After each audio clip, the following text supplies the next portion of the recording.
empezó esta historia?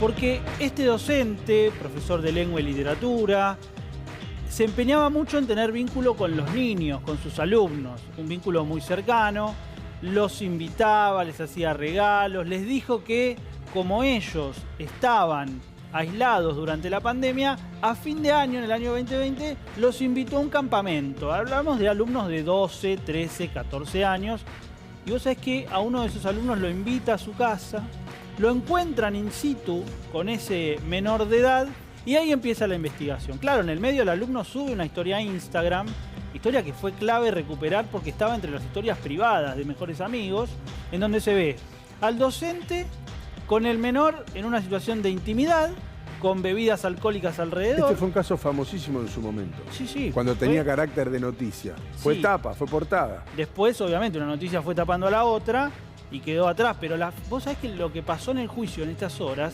es que la fiscal Dupuy pidió 40 años de prisión para este hombre. Le dieron 20.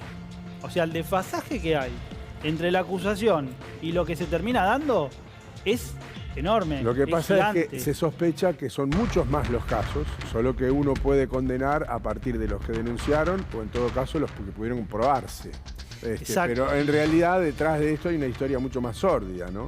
Detrás de lo que estamos contando. Y además hay al menos 8 casos judicializados, Guille. Con lo cual entienden que además este hombre tenía antecedentes por denuncias previas en una escuela en Palermo. A eso le tenés que sumar lo que no se judicializó, bien decías vos.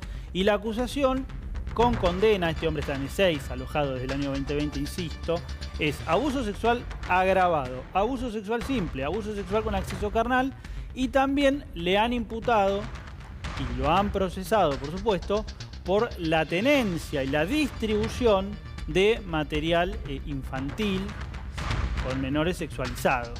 Con lo cual, lo que los investigadores también tienen que acreditar es si es parte de una estructura mayor, este docente, si es parte de un eslabón dedicado a justamente comercializar, producir, difundir el material tan sensible Esa que parte muestra de la menores. investigación no se cerró o no se pudo establecer finalmente. Porque si no es un delito muy grave también. Se le atribuyó responsabilidad en eso, pero ahora lo que no saben es si es parte de una estructura todavía. Si hay alguien más arriba, si hay alguien más abajo, si él es parte de una cadena que continúa. Sí. Y estos son delitos que trascienden la frontera, porque vos no sabés dónde terminan estas imágenes. Se comercializan en la deep web, la internet profunda, y vos no sabés la imagen de tus hijos dónde puede estar, con lo cual la preocupación de los padres todavía está en aumento, y a eso le tenés que sumar las secuelas que dejan estos hechos. Cambios de conducta, pesadillas, problemas para vincularse. Continuados en el tiempo, hay quienes sostienen que de esto no se puede recuperar una persona. Bueno, Fernando, hay un dato que no es menor. Lo mencionábamos recién como al pasar, que es la judicialización o no. Hay mucha gente que no judicializa por muchas razones.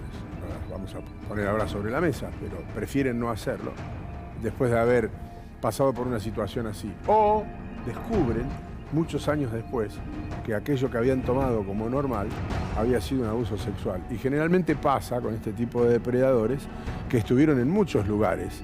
Y no sería el primer caso que pudiera sumar denuncias con el paso del tiempo de personas que son adultas y que no son las investigadas en esta parte del proceso penal que lo termina condenando. exacto, tiene que ver con la extensión del daño y cómo la medís, cómo la merituás. Eso a veces se te va de las manos, la justicia a veces no está a la altura, no tiene las herramientas necesarias. De hecho, muchos delitos están prescriptos, porque en el paso del tiempo, claro, dicen esta acusación ya la ley penal dice que no puede prosperar, se extinguió la acción penal, pero bueno, hay una condena por 8 jóvenes y hay 20 años de cumplimiento efectivo de prisión que se le impusieron a este docente. ¿Pudo haber Sirven a actuado veces solo? cuando prescribieron, que ha pasado en otros casos, que personas que ya son adultas actúan como testigos de casos que sí están en condiciones de ser juzgados. Claro, es decir, primero fueron abusados, no hubo denuncia, pero después sirven el proceso penal Exacto, como testigos de algo que le pasó muchos años antes y que describe la conducta, en este caso del acusado, ¿no? Claro, ahora, mi pregunta también es la siguiente. ¿Puede un hombre actuar solo en un ambiente educativo bajo estas circunstancias? Saben cómo hacerlo, ojo. Es cierto. Saben cómo hacer. Pero no podés tener dominio pleno, total, porque en una institución educativa hay mucha gente. Hay preceptores, hay otros docentes, padres, directores. Perdóname, Sí. no sé para dónde vas. ¿Estás pensando en una complicidad o en una omisión? Por acción u omisión, son funcionarios públicos. No siempre se da así, porque generalmente este tipo de personajes no dan la sensación de que son abusadores, Sí, más bien todo lo contrario. Si no, no serían abusadores, de hecho no se presentan como tales.